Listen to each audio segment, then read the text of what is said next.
नमस्कार दोस्तों, way of success YouTube channel पर आप सभी का स्वागत है। बात करेंगे physical education one liner question की। तो आज का हमारा विषय रहेगा एनाटॉमी एंड फिजियोलॉजी। इसमें हमारा पहला टॉपिक है कोशिका विज्ञान एवं आनुवांशिकी। तो सेल बात करें कोशिका विज्ञान को क्या कहते हैं, तो कोशिका विज्ञान को बोलते हैं साइटोलॉजी। उसका विज्ञान को साइटोलॉजी।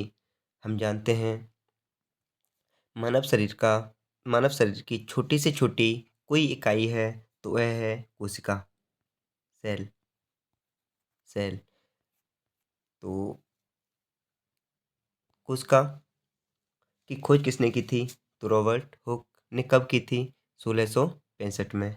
1665 में। चलिए, मानव शरीर ट्रैफिक पुलिस के नाम से किसे जाना जाता है, तो हम जानते हैं गोल्जी का है। ठीक है, गोल्जी का है ट्रैफिक पुलिस। आगे, ऊतक का अध्ययन क्या कहलाता है, तो ऊतक का अध्ययन कहलाता है हिस्टोलॉजी। क्या कहलाता है, हिस्टोलॉजी। समान रचना एवं समान कार्य करने वाली कोशिकाओं के समूह को क्या कहते हैं, ऊतक। जीवन की सबसे छोटी इकाई क्या है, तो वह है कोशिका। हमारा शरीर असंख्य छोटी छोटी जीवित इकाइयों से बना होता है, जिन्हें क्या कहते हैं, तो छोटी छोटी इकाइयाँ, जिन्हें कोशिका कहा जाता है। नेक्स्ट, कोशिका चारों तरफ से घिरी रहती है, तो कोशिका है, कोशिका किससे घिरी रहती है, तो याद रखना प्रो प्लाज्मोमेनॉन। प्लाज्मोमेनॉन। और मैं आपको बता दूं, ये सभी प्रीवियस ईयर प्रश्नों से उठाए गए प्रश्न हैं, तो प्लीज देखते रहें, सुनते रहें। कोशिका के अंदर गाढ़ा तरल पदार्थ होता है, जिसे क्या कहते हैं, तो कोशिका के अंदर जो तरल पदार्थ भरा रहता है, जिसे क्या कहते हैं, तो याद रखना साइटोप्लाज्म। क्या कहते हैं, साइटोप्लाज्म। अगला प्रश्न, कोशिका के किस भाग को प्रोटीन की फैक्ट्री कहा जाता है, तो हम याद रखेंगे राइबोसोम को। राइबोसोम को प्रोटीन की फैक्ट्री कहा जाता है। नेक्स्ट, एक प्रकार का सेलुलर श्वसन जो ऑक्सीजन की उपस्थिति में संपन्न होता है, उसे हम क्या कहेंगे, तो ऑक्सीजन की उपस्थिति में, ऑक्सीजन की उपस्थिति में उसे कहेंगे वायुजीवी श्वसन या वायवीय श्वसन। वायवीय श्वसन। नेक्स्ट, कोशिका के किस भाग को पावर हाउस ऑफ सेल कहते हैं, तो याद रखेंगे माइटोकॉन्ड्रिया। तो माइटोकॉन्ड्रिया से वह घुमा घुमा के भी प्रश्न पूछता है, लेकिन हम पीछे नहीं हटेंगे, उत्तर देंगे। ऊर्जा का उत्पादन कहाँ होता है, तो अभी हमने देखा पावर हाउस माइटोकॉन्ड्रिया। कोशिका में ऊर्जा उत्पादन का सक्रिय स्थल क्या है, तो बस ऊर्जा से कुछ भी दिखे तुरंत माइटोकॉन्ड्रिया। माइटोकॉन्ड्रिया कोशिका श्वसन क्यों महत्वपूर्ण है, तो याद रखेंगे ऊर्जा उत्पादन के लिए। एक ही प्रश्न कितनी बार भी घुमा ले, हम उत्तर वही देंगे। कोशिका का नियंत्रण केंद्र बिंदु क्या है, तो याद रखना न्यूक्लियस। न्यूक्लियस। और अच्छा बताओ, ट्रैफिक पुलिस किसे कहते हैं, तो गोल्जी का है। ट्रैफिक पुलिस गोल्जी का है। क्लोरोफिल का रंग, मतलब पत्ती में क्लोरोफिल जो होता है वह हरे रंग के लिए जिम्मेदार होता है, याद रखना। नेक्स्ट, आत्महत्या की थैली किसे कहते हैं, लाइसोसोम को। अगला प्रश्न, कोशिका के इस अंग को सेलुलर गार्बेज डिस्पोजल कहा जाता है, तो लाइसोसोम्स। लाइसोसोम्स। एटीपी, इसकी फुल फॉर्म पता रहनी चाहिए, adenosine try phosphate. Adenosine try phosphate. तो ऊर्जा की एक प्रकार से छोटी इकाई है ये। तो एटीपी इसमें भंडारित रहता है, तो याद रखेंगे मांसपेशियां और यकृत। क्या, मांसपेशियां और यकृत। नेक्स्ट, इस आधार पर प्रत्येक व्यक्ति को पहचाना और उनमें अंतर किया जा सकता है। हम जानते हैं डीएनए जांच द्वारा हम व्यक्ति की पहचान कर सकते हैं, उसके आनुवंशिक गुणों को जान सकते हैं। वंशानुगत वंशानुगत व्यक्ति की जन्मजात विशेषताओं का संपूर्ण योग है, किसने कहा? तो वंशानुगत व्यक्ति की जन्मजात विशेषताओं का संपूर्ण योग है, बी.एन. झा ने कहा था, बी.एन. झा। नेक्स्ट, वंशानुगत पर्यावरण पोषण में से जैविक प्रक्रिया है, तो याद रखेंगे वंशानुगत, कौन सी? वंशानुगत। नेक्स्ट, अगला प्रश्न, डीएनए का पूरा नाम? तो डीऑक्सीराइबो न्यूक्लिक अम्ल या एसिड। नेक्स्ट, मानव में क्रोमोसोम की संख्या होती है, तो 23 जोड़े या 46। और याद रखेंगे 22 जोड़े होते हैं ऑटोसोम, और एक जोड़ी होता है लैंगिक गुणसूत्र, जिससे जैसे महिलाओं में XX और पुरुषों में XY। अगर महिला से X और पुरुष से भी X क्रोमोसोम मिलेगा तो लड़की का जन्म होगा, और महिला से X और पुरुष से Y मिलेगा तो XY से लड़के का जन्म होगा। अर्थात कह सकते हैं बच्चे के लिंग निर्धारण के लिए पिता का गुणसूत्र आवश्यक है। अगला प्रश्न, व्यक्तिगत भेद इनके कारण होते हैं, तो याद रखेंगे, ये टाइपिंग मिस्टेक है, वंशानुक्रम और वातावरण प्रभाव। अगला प्रश्न, लोगों की शारीरिक भिन्नता इनके कारण होती है, तो आनुवंशिक गुणों के कारण ही क्या होती है? शारीरिक भिन्नता होती है। याद रखें, शारीरिक दक्षता को प्रभावित करने वाले कारक, तो शारीरिक दक्षता को प्रभावित करते हैं तो वंशानुक्रम और वातावरण। कलर विजन अर्थात रंग वर्णांधता में व्यक्ति किन रंगों में भेद नहीं कर पाता? तो याद रखेंगे लाल और हरे में भेद नहीं कर पाता। बच्चों का लिंग निर्धारण होता है, तो याद रखें पिता के गुणसूत्र से। हीमोफीलिया में क्या होता है? हीमोफीलिया बीमारी में रक्त का थक्का नहीं जमता। नेक्स्ट, आनुवंशिकी का पिता ग्रेगर जॉन मेंडल, इन्होंने मटर के पौधे पर खोज की थी। यह वृद्धि के नमूने को नियंत्रित करने वाला कारक है, तो वृद्धि के नमूने को नियंत्रित करता है जीन्स। तो यह कारक ऐसा है जिसमें किसी भी तरह परिवर्तन संभव नहीं होता, तो वंशानुक्रम विशेषता में किसी भी प्रकार परिवर्तन नहीं होता। अगला, खाद्य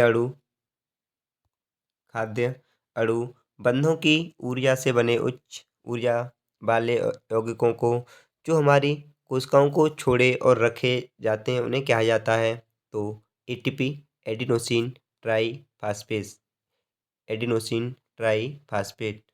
नेक्स्ट, अभिव्यक्ति और परिभाषा से संबंधित सही सुमेलित है, तो ऐसे प्रश्न अक्सर पूछे जा रहे हैं आजकल, तो याद रखेंगे जैव ऊर्जा का संबंध एटीपी, स्वास्थ्य का संबंध जीवन का आधार, ऊर्जा स्वास्थ्य झलक।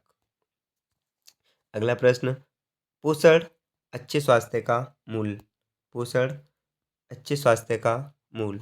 अगला प्रश्न, अगली जो भी प्रश्न है वह कंकाल तंत्र से हैं, स्केलेटल सिस्टम। तो कंकाल तंत्र, एक वयस्क व्यक्ति के कंकाल में कितनी अस्थियां होती हैं, कितनी बोन होती हैं? तो याद रखेंगे 206। जबकि एक किड्स के शरीर में यानी एक नवजात शिशु के शरीर में कितनी अस्थियां होती हैं? तो याद रखना 250 से लेकर 350 तक। अगर इनका औसत देखा जाए तो 300, कितना? 300। तो यहाँ से प्रश्न बनता है बच्चों में कितनी हड्डियां पाई जाती हैं? तो औसतन 300। अब बात आती है कि यदि हड्डियां 300 पाई जाती हैं तो फिर 206 क्यों रह जाती हैं? तो जैसे जैसे बच्चा गति करेगा, अपने हाथ पैरों को हिलाएगा, तो उसके साथ क्या होगा? गति के साथ कुछ अस्थियां गल के गल के गल के पेशाब के माध्यम से बाहर हो जाती हैं, और कुछ अस्थियां आपस में जुड़ करके एक हो जाती हैं और वयस्क होते होते कितनी बचती हैं? तो हम याद रखेंगे 206। अगला प्रश्न, शरीर क्रिया विज्ञान से हम सीखते हैं, तो क्या सीखते हैं? मानव शरीर के सभी अंगों के कार्य, सभी अंगों के कार्य। नेक्स्ट, जीवित प्राणी की रचना का अध्ययन क्या कहलाता है? तो याद रखना शरीर क्रिया विज्ञान। जीवित प्राणी की रचना का अध्ययन शरीर क्रिया विज्ञान। खोपड़ी हड्डी की अस्थि संधि को कहते हैं, तो जो सर में जोड़ हैं, जॉइंट हैं, उन्हें क्या कहते हैं? सूचर। क्या कहते हैं? सूचर। नेक्स्ट, हड्डी जाइगोमेटिक कहाँ में मौजूद रहती है? तो जाइगोमेटिक हड्डी सर में यानी खोपड़ी में। अच्छा, एक प्रश्न और, खोपड़ी में कुल कितनी हड्डियां होती हैं? तो याद रखना खोपड़ी की बात कर रहे हैं, स्कल की बात करें तो 28, लेकिन सिर की बात करें केवल सिर की तो सिर में 8, और कान की बात करें तो कान में 6, दोनों कान मिलाकर 6। और सिर कान की हड्डियों को भी सिर में गिना जाता है, तो कितनी हड्डियां हो जाती हैं? 14। अब चेहरे की बात करें, फेशियल बोन की बात करें तो चेहरे में कितनी हड्डियां? तो चेहरे में होती हैं 14 हड्डियां, और 14 और 14 28। यहाँ इसके बाद एक हड्डी की और बात करेंगे, कंठ। कंठ की हड्डी का नाम क्या है? तो याद रखें हायोट। हायोट कहाँ पाई जाती है? कंठ की हड्डी। तो इसे भी ऊपर शामिल कर लिया जाए स्कल में तो 29, लेकिन नहीं, हमें तो 28 याद रखना है, जिसमें से 8 सिर में, 6 कान में और 14 चेहरे में। अच्छा, जो कान में 6 हड्डियां हैं, एक कान में कितनी होती हैं? 3, इनकस, मेलियस और स्टेप्स। इनकस, मेलियस और स्टेप्स। स्टेप ही मानव शरीर की सबसे छोटी हड्डी मानी जाती है। और याद रखेंगे मिस, मेलियस, इनकस और स्टेप्स। मिस से भी याद रख सकते हो। एक कान में 3, दोनों में 6। और सिर के जॉइंट कैसे हैं? सूचर। जाइगोमेटिक हड्डी कहाँ? खोपड़ी में। चलिए आगे, पैराइटल अस्थि कहाँ स्थित है? तो पैराइटल भी खोपड़ी में। मानव शरीर की सबसे छोटी हड्डी कौन सी है? तो मैंने अभी बताया, स्टेपीज। कौन सी? स्टेपीज। नेक्स्ट, कहाँ पाई जाती है? कान में। रेडियस अल्ना अस्थियां कहाँ पाई जाती हैं? तो हम कहेंगे अग्रभाग। अग्रभाग मतलब कोहनी से नीचे और कलाई से ऊपर। तो एक रेडियस और एक अल्ना। रेडियस और अल्ना भी आपस में इस प्रकार से जुड़ी होती हैं, तो हम कहेंगे इसमें बड़ी हड्डी कौन सी है? रेडियस बड़ी है और अल्ना छोटी है। और इनका जॉइंट अचल जॉइंट के रूप में गिना जाता है, याद रखेंगे, क्योंकि यहाँ पर कोई गति नहीं है, इन पॉइंटों पर, जंक्शन पर कोई गति नहीं है, तो कैसा है? अचल जॉइंट। आगे बढ़े। अच्छा चलो, प्रश्न है, बताओ हाथ में कितनी हड्डियां होती हैं? तो हाथ में कितनी हड्डियां होती हैं? याद रखना स्कैपुला यानी पीठ पीछे भी वो हड्डी भी हमारी किस में गिनी जाती है? बाह में, हाथ में गिनी जाती है।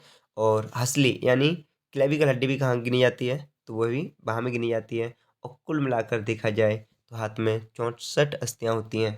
पैर में, पैर की बात करें तो पैर में 62 हड्डियां होती हैं। हाथ और पैरों को जोड़ो तो कितना हो जाएगा? 126 हड्डियां तुम्हारी कहाँ हो गई? हाथ और पैरों में।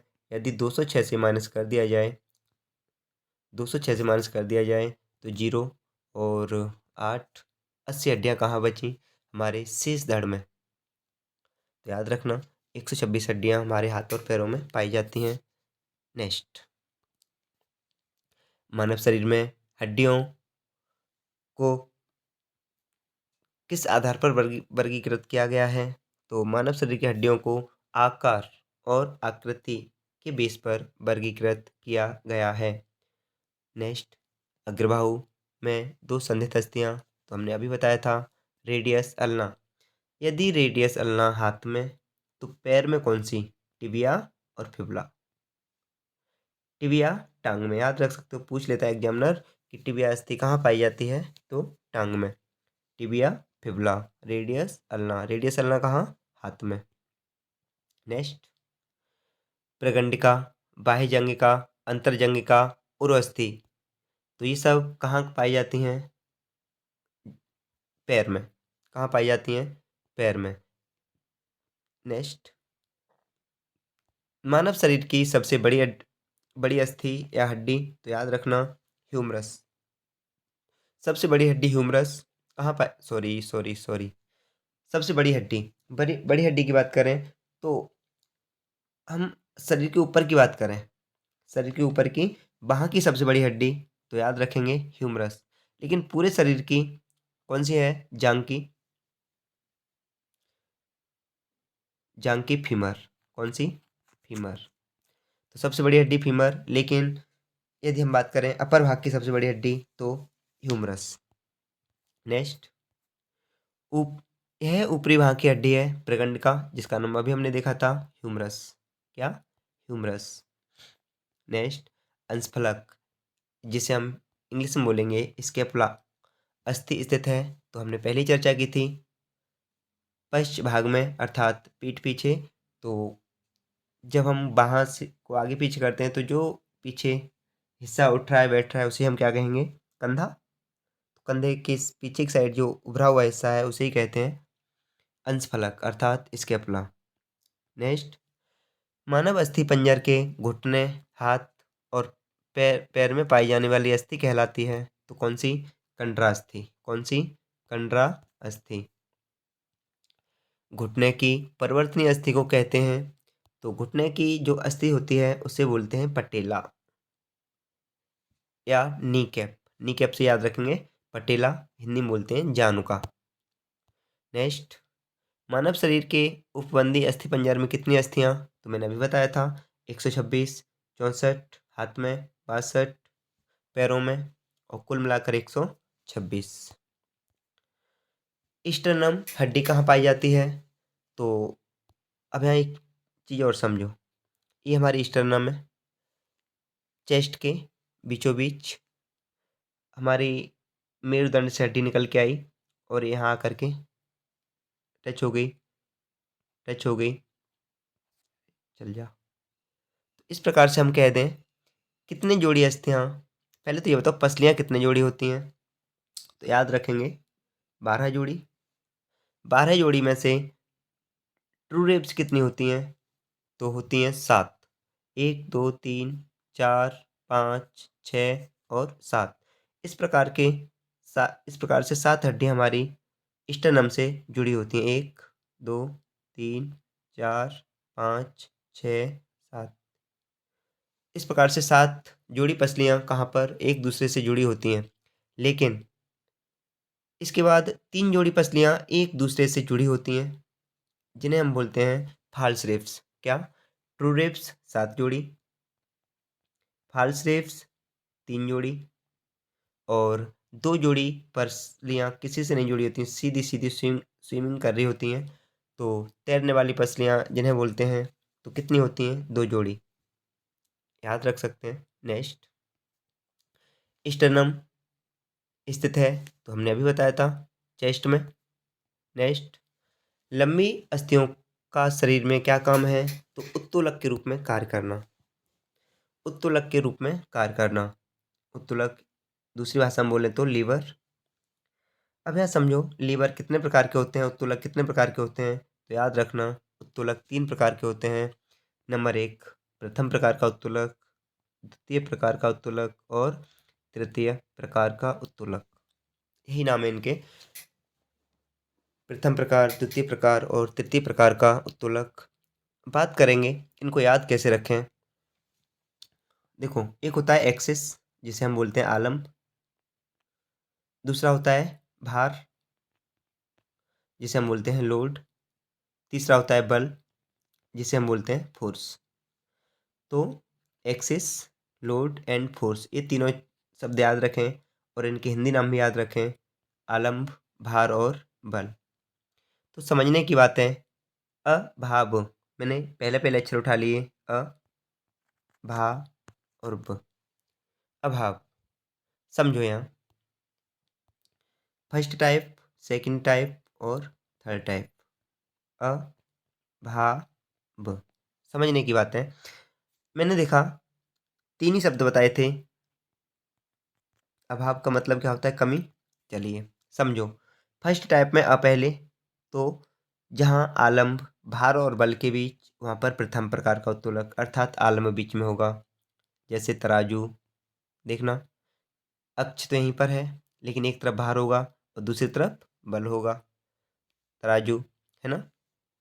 और दूसरे प्रकार का होता है भार बीच में। भार बीच में कहाँ रखते हैं? जैसे सरौता उठा लो, नींबू निचोड़ने की मशीन उठा लो, तो एक्सेस यहाँ हो गया और लोड बीच में हो गया, और हम फोर्स कहाँ से लगाएंगे? इधर से। तो जहाँ पर भार बीच में, लोड बीच में, वहाँ सेकंड टाइप का लीवर। और जहाँ पर बल बीच में, जैसे चिमटा, ये हो गया एक्सेस, ये हो गया भार, और बीच में लगाते हैं बल। जहाँ बल बीच में, वहाँ थर्ड टाइप का लीवर। तो दोबारा समझें। अ भा ब। आलम्ब में बीच में तो फर्स्ट, भार बीच में सेकंड, बल बीच में थर्ड। तो शरीर में यहाँ से प्रश्न बनता है, शरीर में सर्वाधिक किस लीवर का प्रयोग होता है? तो याद रखना, तीसरे लीवर का प्रयोग शरीर में सर्वाधिक होता है। जैसे हम बॉल उठा रहे हैं ज़मीन से, तो किस प्रकार का लीवर लग रहा है? तो इस प्रकार से देखा जाएगा तो सबसे ज़्यादा शरीर में थर्ड प्रकार का लीवर यूज होता है। नेक्स्ट, अस्थियों के कार्य क्या हैं? तो हम देखते हैं अस्थियों का सबसे पहला कार्य है कि शरीर के कोमल कोमल अंगों की सुरक्षा करना। कोमल कोमल अंगों की सुरक्षा करना। दूसरा, सहारा प्रदान करना। जैसे हम कोई वस्तु उठा रहे हैं, है ना, तो उसे सहारा मिल रहा है। तीसरा काम है आकृति प्रदान करना। सोचो, अगर शरीर में कोई हड्डी ना होती, शरीर में कोई हड्डी ना होती, तो एक मांस का लोथ होता, क्या वह कोई गति कर पाता? नहीं कर पाता। तो आकृति प्रदान करना। तीसरा, हम जानते हैं बोन मैरो, बोन मैरो में अस्थि मज्जा का निर्माण होता है, और वहीं अस्थि मज्जा पाया जाता है।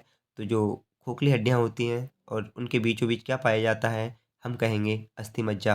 तो अस्थि मज्जा का संग्रहण भी कौन करता है? अस्थियां। नेक्स्ट, यह रक्त कणिकाओं को उत्पन्न करती हैं। तो आरबीसी डब्ल्यूबीसी का भी कहाँ उत्पन्न होते हैं? तो अस्थियों में। नेक्स्ट, दो या दो से अधिक अस्थियों का संयोजन ही क्या कहलाता है? तो जोड़। जोड़ों का अध्ययन क्या कहलाता है? तो आर्थोलॉजी। क्या? आर्थोलॉजी। नेक्स्ट, सही सुमेलित। तो एंटीरियर, सामने की ओर, एंटीरियर सामने की ओर। लेटरल, बाहर की ओर। मीडियल, अंदर की ओर। तो दोबारा सुनो, एंटीरियर सामने, लेटरल बाहर, मीडियल अंदर, और प्रोन चेहरा नीचे, प्रोन चेहरा नीचे। नेक्स्ट, हड्डियों का अध्ययन क्या कहलाता है? तो ऑस्टियोलॉजी। स्पाइन में कितने प्रकार की गति होती है? तो याद रखें, स्पाइन अर्थात मेरुदंड, मेरुदंड में 4 प्रकार की गति होती है। एक्सटेंशन, फ्लेक्शन, लेटरल फ्लेक्शन और एक्सियल रोटेशन। अर्थात हम सामने की ओर भी झुक लेते हैं, पीछे भी, साइड में भी, और थोड़ा थोड़ा इधर उधर राउंड भी कर लेते हैं। नेक्स्ट, पुरुषों की तुलना में महिलाओं का तुलनात्मक रूप से चौड़ा भाग है, तो हम याद रखेंगे पेल्विक। नेक्स्ट, रक्त इस प्रकार का ऊतक है। तो रक्त किस प्रकार का ऊतक है? तरल संयोजी ऊतक। रक्त क्या है? तरल संयोजी ऊतक। वयस्क मानव शरीर में कुल कितनी हड्डियां होती हैं? तो 206, हमने चर्चा भी की थी। नेक्स्ट, मानव शरीर में मांसपेशियों की संख्या कितनी है? लगभग 639। तो ऑप्शन में कभी कभी क्या कहता है कि 600 प्लस, ये भी ठीक है, और 650 भी ऑप्शन होता है, तब भी हम सही मान लेते हैं, लेकिन एक्चुअल आंसर क्या है? 639। संधि के साइनोवियल नामक तरल पदार्थ वाले स्थान के पास सूजन आ जाए तो उसे क्या कहते हैं? तो कहते हैं उसे साइनोबाइटिस, साइनोबाइटिस। नेक्स्ट, हमारे शरीर में इतनी जोड़ी पसलियाँ पाई जाती हैं, तो 12 जोड़ी पसलियाँ, जिनमें से मैंने बताया ट्रू रिब्स 7 जोड़ी, फॉल्स रिब्स 3 जोड़ी और स्विंग रिब्स 2 जोड़ी। नेक्स्ट, रेडियस अल्ना अस्थि कहाँ है? ये 3 बार प्रश्न आ चुका है अब तक। फोरआर्म अर्थात शरीर, हाथ के अगले हिस्से में। नेक्स्ट, स्केपुला अस्थि कहाँ स्थित है? स्केपुला, ये भी रिपीट हो रहा है, ऊपरी पीठ यानी पश्चवैक में। नेक्स्ट, सिस्मोइड बोन, पटेला को बोलते हैं। Short bone, carpal tarsal. तो याद रखना, लेफ्ट और राइट दोनों में एक एक पटेला है, अर्थात घुटने पर दोनों 2 बिल्लियाँ, जिन्हें हम क्या बोलते हैं? पटेला, नी कैप बोलेंगे। और शॉर्ट बोन की बात करें तो कार्पल टार्सल। चलो यहाँ बात करते हैं, समझें। कलाई, कार्पल कलाई को बोलते हैं, और मेटाकार्पल हाथ के पंजे को बोलते हैं। तो कलाई में कितनी अस्थियाँ? याद रखना 8। और टार्सल होता है टखना, जहाँ है, जहाँ से हमारा पैर मूव करता है। तो टखने में कितनी? तो वहाँ होती हैं 7। हाथ की कलाई में 8 अस्थियाँ और टखने में 7। हो सकता है कि पहली बार सुन रहे हो तो अजीब लग रहा हो, तो आप नोट कर सकते हैं, लिख सकते हैं। और आगे बढ़ते हैं।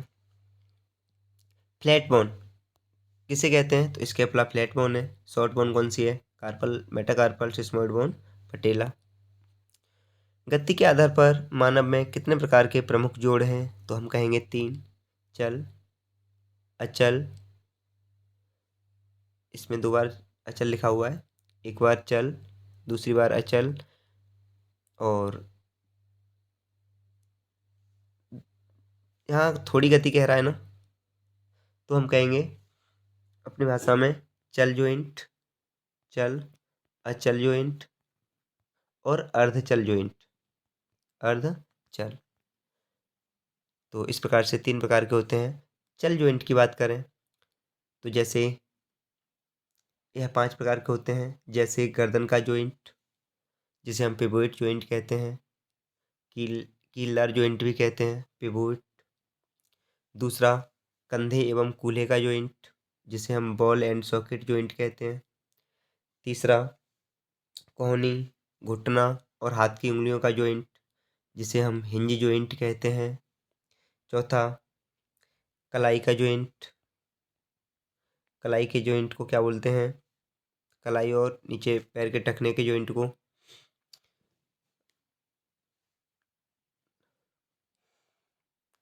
मुझे तो याद नहीं आ रहा अभी फिलहाल, नहीं याद आ रहा। चले आगे बढ़ते हैं। हिंज हिंज जॉइंट कहाँ पे है? तो हम कहेंगे कैसा है? उसने बोला है मूवेबल है, अर्थात सचल है, चल है, ठीक है। हिंज जॉइंट मैंने अभी बताया कहाँ कहाँ, तो याद रखेंगे। एक तो हो गया कोहनी, दूसरा हो गया कंधा, सॉरी, कोहनी, दूसरा हो गया घुटना, और तीसरा हो गया हाथ की उंगलियां। तो कोहनी, घुटना और उंगलियों पर हिंज जॉइंट, जिसे हिंदी में बोलते हैं कब्जा संधि। क्या? कब्जा संधि। अब समझने की बात है, जैसे गेट में कब्जे लगे होते हैं वह एक तरफ ही खुलते हैं, तो ऐसे हमारे हाथ की जो गति है, कोहनी से एक तरफ ही होगी, घुटनों से एक तरफ ही होगी, और पैर की उंगलियों से भी, सॉरी, हाथ और पैर की उंगलियों से भी एक तरफ ही गति होती है। नेक्स्ट, हिंज जॉइंट उदाहरण हो गया कब्जे संधि। नेक्स्ट, अस्थि संस्थान को निम्नलिखित में से 2 भागों में बांटा, हमने पहले ही बताया था, जिसमें खोपड़ी में कितनी अस्थियां? 29, अर्थात केवल खोपड़ी की बात करें तो 28, और हाइयोड को भी शामिल कर लिया जाए तो 29। बक्ष यानी स्टर्नम की संख्या कितनी है? 1। रिब्स की संख्या कितनी है? 24।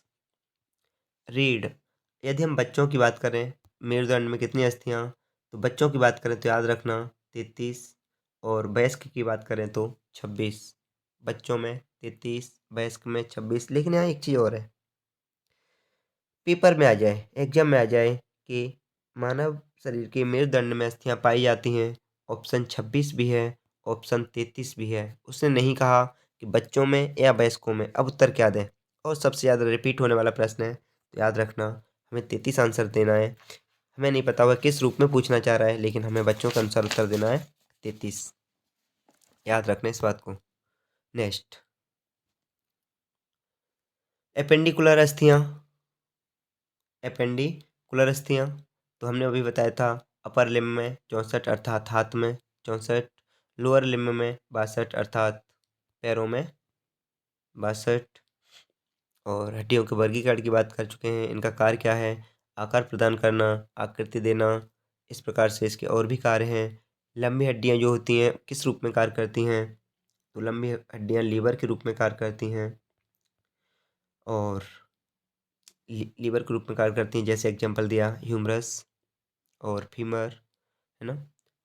इसके बाद बात करें चौड़ी हड्डियां किस रूप में कार्य करती हैं, तो चौड़ी हड्डियां हमारे शरीर के अंगों की सुरक्षा करने में भी कार्य करती हैं। ठीक है, और आगे बढ़ते हैं। छोटी हड्डियां कलाई और एड़ियों की हड्डियां इसी के अंतर्गत आती हैं। तो हमने अभी बताया था, कलाई में कितनी हड्डियां? 8, और एड़ियों पर कितनी हड्डियां? 7। नेक्स्ट, चौड़ी हड्डियां खोपड़ी की कुछ हड्डियां, पसलियों और कंधों की हड्डियां चौड़ी होती हैं। तो यहाँ पर हमें देखना है, खोपड़ी में कैसी हैं? चौड़ी हड्डियां हैं, और जबकि कंधों में कैसी हैं? कंधों में भी चौड़ी हड्डियां हैं। नेक्स्ट, तिलाकार हड्डियां।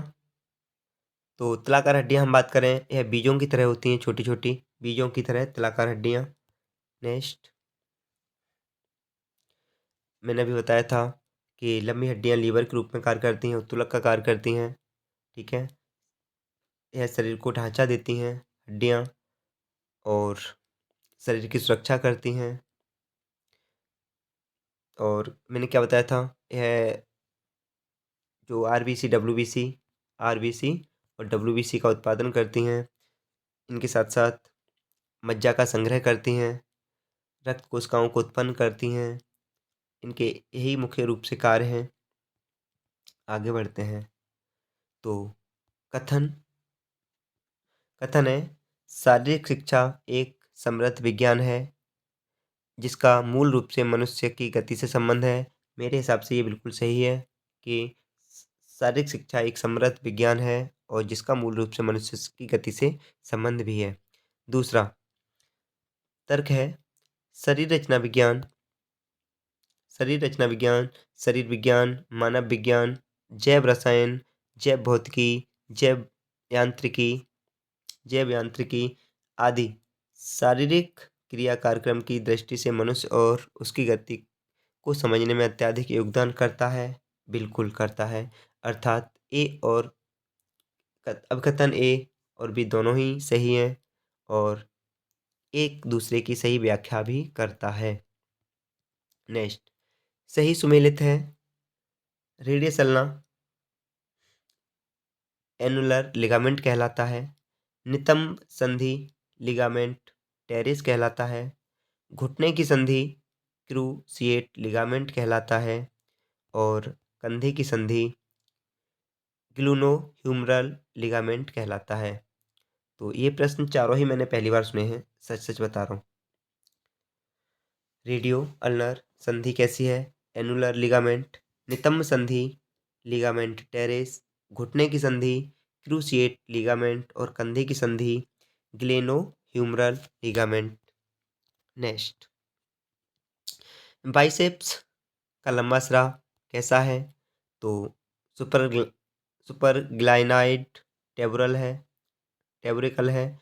बाइसेप्स का छोटा सिरा कोराकोइड प्रोसेस ऑफ स्केपुला है। ट्राइसेप्स का लंबा सिरा इंफ्रा ग्लिनाइड ट्यूबरेकल ऑफ स्केपुला कहलाता है। नेक्स्ट, ट्राइसेप्स का छोटा सिरा पोस्टीरियर ह्यूमरस कहलाता है।